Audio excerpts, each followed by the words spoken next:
kita dah siap press masuk yang heavy duty Wing Impact Racing Bush untuk lower arm Honda ES. Okey, masuk dalam.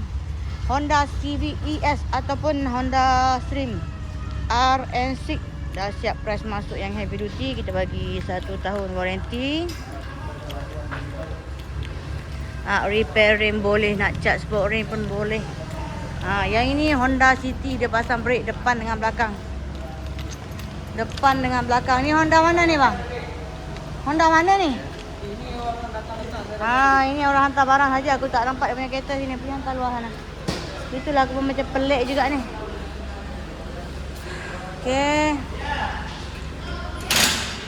So yang ni tadi Honda Stepwagon Spada ni.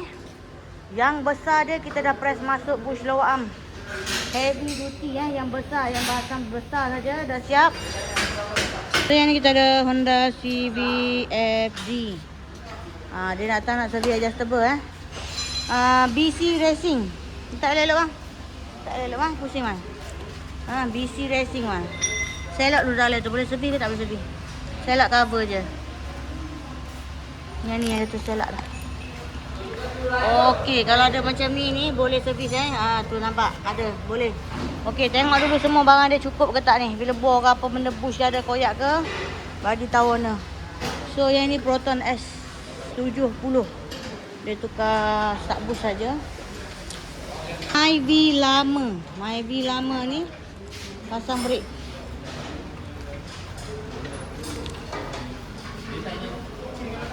Dia ada steady punya, dia nak panjangnya. Sebelah dia tukar.